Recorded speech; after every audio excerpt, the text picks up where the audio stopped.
There was nothing obviously wrong. That was the strange part. If something had been broken, if something had gone badly, if there had been a clear mistake, he would have understood. But everything looked fine. More than fine, actually. Stable, organized, predictable. The kind of life people quietly admire without ever saying they want it.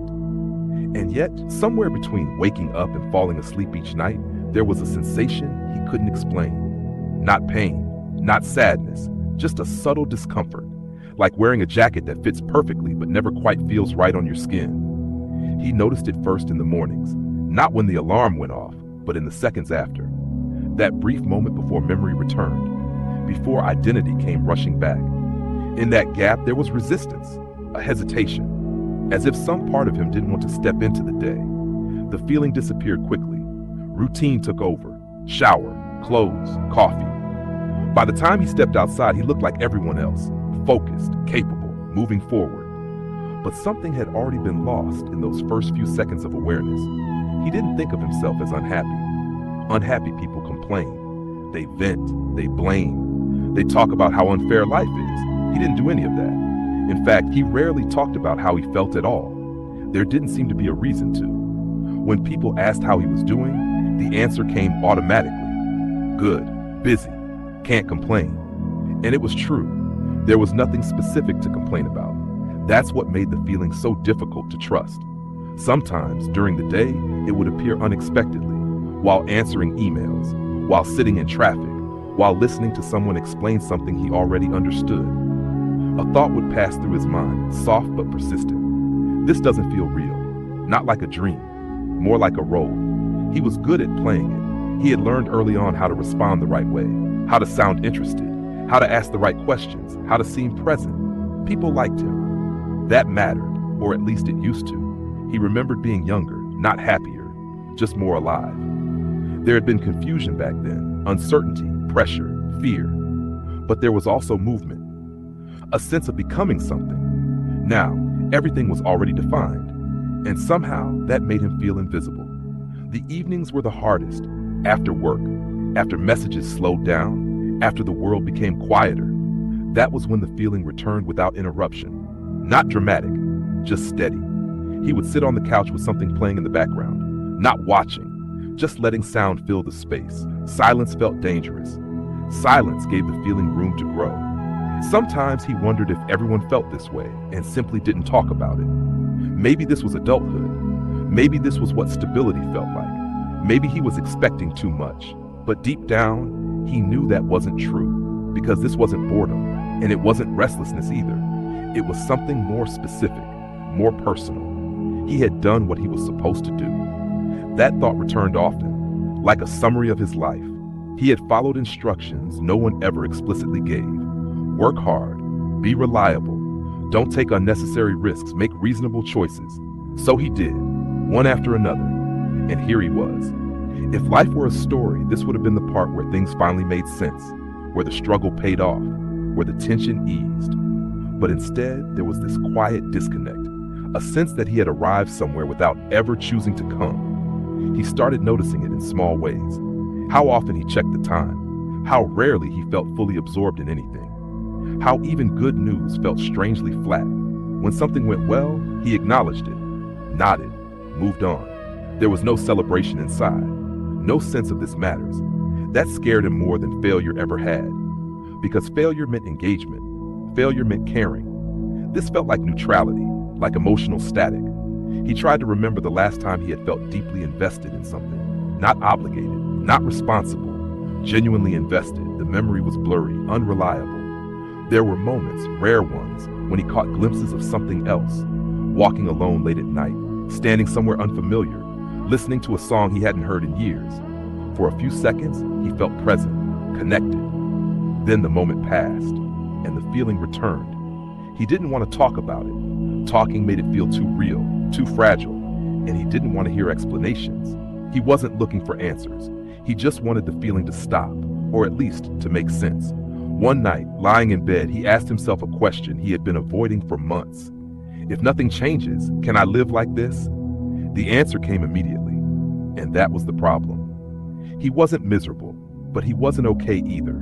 He was suspended somewhere in between. That's when he realized something. This wasn't about his job or his routine or his circumstances. Those were easy targets. This was about something deeper, something he had been ignoring for a long time. He had built a life that functioned perfectly without requiring him to be fully present.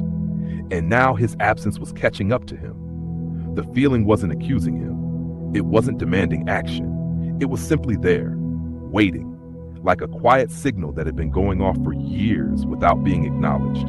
For the first time, he didn't try to distract himself.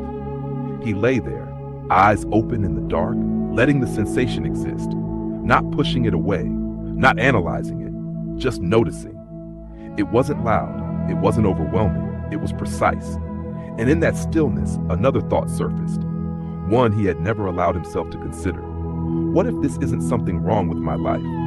What if it's something I've never... The next few days passed without anything changing, and yet everything felt different. Not lighter, not clearer, just closer. As if the feeling he had been avoiding had moved a few inches nearer and settled there, within reach. He noticed how often his mind wandered now, not in obvious ways, not daydreams or fantasies, just a gentle drifting, like his attention no longer wanted to stay where his body was. At work, he found himself rereading the same sentence again and again, not because it was difficult, but because it felt irrelevant. People spoke, he listened, or at least he appeared to. Inside, there was a delay, a gap between hearing words and feeling them register. He wasn't tired, he slept fine, he ate well, he exercised when he remembered to. There was no physical explanation that made sense, which made the experience harder to dismiss. One afternoon, someone complimented him, not casually, sincerely. They talked about his reliability, his consistency, how he always delivered. He smiled, said thank you, did exactly what was expected. But as the conversation ended, a strange thought surfaced. Is this all I'm known for? Not who he was. Not what he cared about. Just how well he performed. The thought lingered longer than he wanted it to. He began to notice how often his life ran on momentum, how rarely he stopped to choose anything. Most decisions were already made by habit, by expectation, by the version of himself that existed years ago. He wondered when that version had taken control and why it had never let go. In the evenings, he started sitting without turning anything on. No music, no screen, just the quiet. At first, it was uncomfortable, almost unbearable. His mind filled the space immediately. Old conversations replayed, not arguments, just moments where he had agreed when he hadn't meant to, moments where he had nodded instead of speaking, moments where he had chosen ease over honesty. There was no regret in these memories, just recognition. He realized how often he adapted, how easily he shaped himself to fit situations, how rarely he resisted. It wasn't intentional, it was efficient, and now it felt automatic. He thought about the people in his life, friends, colleagues, acquaintances. There was nothing wrong with any of them, and yet he felt strangely distant, not lonely, disconnected, as if the connections existed without touching anything essential. He started noticing his language, how often he said things like, "It's fine," "doesn't matter," "whatever works." He meant them. That was the issue. There was a time when preferences mattered, when opinions came naturally. Now neutrality felt safer, easier, less demanding.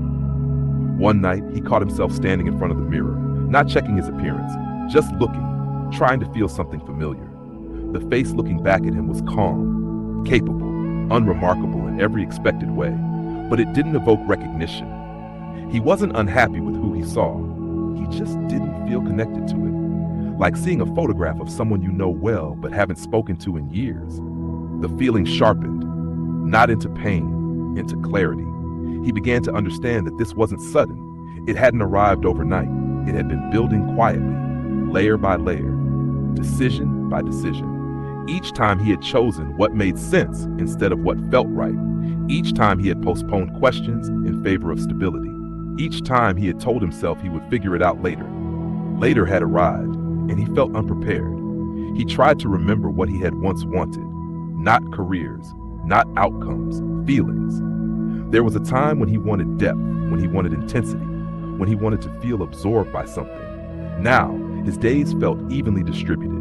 Nothing spiked, nothing dropped, just a consistent emotional temperature. That consistency had once felt like success. Now, it felt like numbness. He didn't panic. That surprised him. If anything, there was a sense of inevitability, as if this moment had always been waiting for him. He noticed how uncomfortable stillness was, how quickly his mind tried to fill it, plans, lists, improvements. But the moment he stopped engaging, the same question returned, persistent, unanswered. Who am I when I'm not being useful? There was no immediate response, just silence. He realized how rarely he allowed himself to be undefined, how much of his identity was tied to function, to contribution, to being needed. Without those things, there was nothing solid to hold on to, and that frightened him. Not because he would lose anything, but because he didn't know what would remain. He began to suspect that the feeling he'd been calling emptiness was actually exposure, the discomfort of being seen by himself without distraction. That thought stayed with him, unsettling, accurate. For the first time, he didn't want to escape it. He wanted to understand it, not intellectually, viscerally. He sat with the sensation again, letting it move, letting it shift, not labeling it. It wasn't demanding answers. It wasn't pushing him to act. It was simply revealing something. He had been living from the outside in, responding, adjusting, adapting.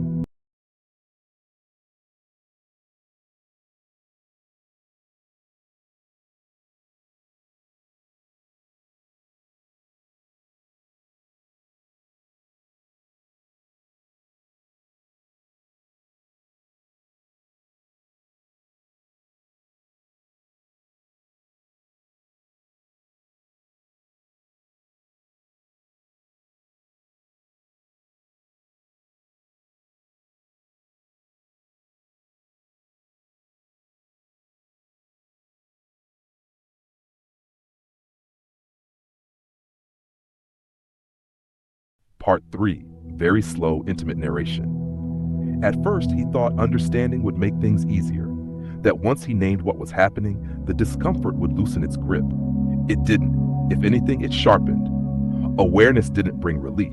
It brought contrast, a clearer view of how far apart his inner world and his daily life had become. He began noticing moments that had once felt neutral, now felt heavy. Small things, routine things he had done 1,000 times before. Standing in line, answering the same questions, repeating the same explanations.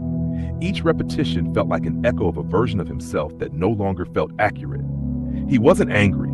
That surprised him. There was no resentment toward anyone. No urge to blame. Just a growing sense that he was misaligned. It felt like continuing to speak in a language he once learned fluently, but no longer thought in, technically correct, emotionally distant.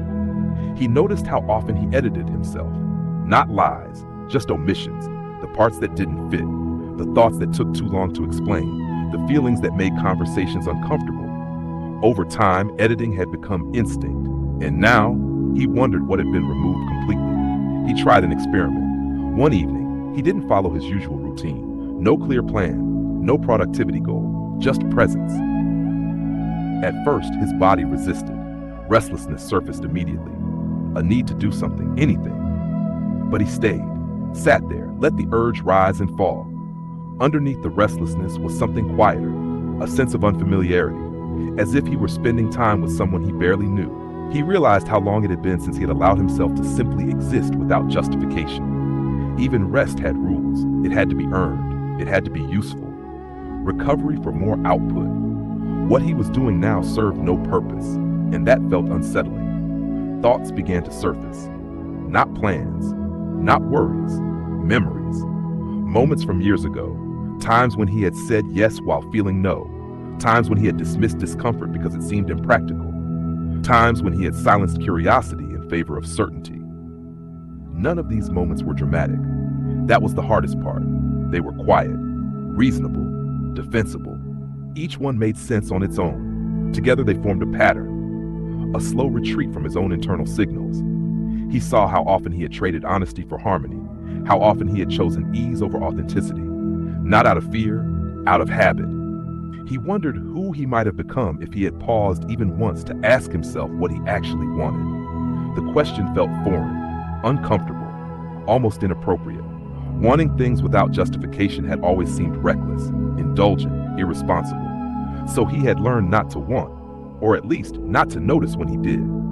That realization hit deeper than expected, not painfully, but conclusively. This wasn't burnout.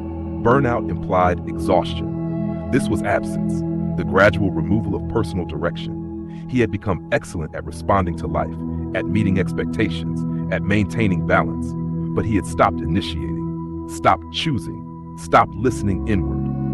And now, that silence was demanding recognition. The days felt heavier now, not because of added stress, but because pretense had become harder to maintain. He still performed well, still showed up, still functioned. But inside, there was a quiet resistance, a subtle refusal to continue pretending that this was enough. He noticed moments when he wanted to speak and didn't, moments when his body leaned forward, but his voice stayed still. The cost of that restraint had never been immediate. That's why it had gone unnoticed. But accumulated over time, it had created distance from others, from himself. He thought about identity, not in abstract terms, in lived ones. Who was he really, when no one needed anything from him, when there was no role to fill, no function to perform? The answer didn't come, just space. That space frightened him, not because it was empty, but because it was undefined. He had built his life on clarity, on structure, on measurable progress. This space offered none of that, only uncertainty, only presence. He realized something then. The discomfort wasn't asking him to change everything. It wasn't demanding upheaval. It was asking him to stop ignoring himself. That was harder. Ignoring had been efficient, productive, socially acceptable. Listening would require slowness, honesty, potential disappointment. He didn't know if he was ready for that, but he knew something else. Continuing as he was would mean becoming someone he no longer recognized at all. That thought stayed with him, unavoidable. For the first time, he allowed the possibility that the life he had built was not wrong, but incomplete. And that incompleteness was not a flaw, it was a signal. He didn't know what to do with that signal. He didn't act on it, he didn't plan around it. He simply stopped dismissing it. And in that small shift, something inside him relaxed. Not relief, not clarity. Permission. Nothing dramatic followed that realization. No sudden decisions, no bold moves, no external shifts that anyone else would notice. Life continued. Meetings happened, messages arrived, days passed. From the outside, everything looked exactly the same. But inside, something subtle had changed, not improved. Just acknowledged. He no longer tried to argue with the feeling, didn't question its legitimacy, didn't look for ways to eliminate it. He let it exist without explanation. That alone altered its shape. It became less tense, less demanding, not because it was solved, but because it was no longer ignored. He noticed how much energy he had spent trying to feel normal, trying to convince himself that this quiet discomfort was something to be pushed through. Now, he stopped pushing. He started noticing. The world didn't suddenly become meaningful. Work was still work. People were still people. Routine still existed, but there were moments, small ones, when he felt more present, not happier, more accurate. He found himself walking slower, listening without planning his response, letting conversations end without filling the space. Silence stopped feeling threatening. It became informative. He noticed how often he had rushed past moments that didn't immediately produce value. Pauses, idle thoughts, unstructured time. Now he allowed them, not deliberately, just gently. One evening he sat by the window again, the same view, the same lights, but this time he didn't search for meaning, he just watched. There was nothing profound about it, and that felt right. He realized that he had been waiting for clarity to arrive fully formed, as an answer, a direction, a decision. But clarity wasn't arriving like that. It was emerging quietly, as honesty. Honesty about what felt draining, honesty about what felt neutral, honesty about what felt alive, even briefly. These signals were subtle, easy to miss, but now he was paying attention. He didn't rush to act on them. He didn't need to. Listening was enough for now. He stopped expecting himself to have it all figured out. That expectation had been part of the problem. For the first time, he allowed himself to be unfinished. That didn't feel empowering. It felt grounding. He understood something then. The discomfort hadn't been asking him to change his life.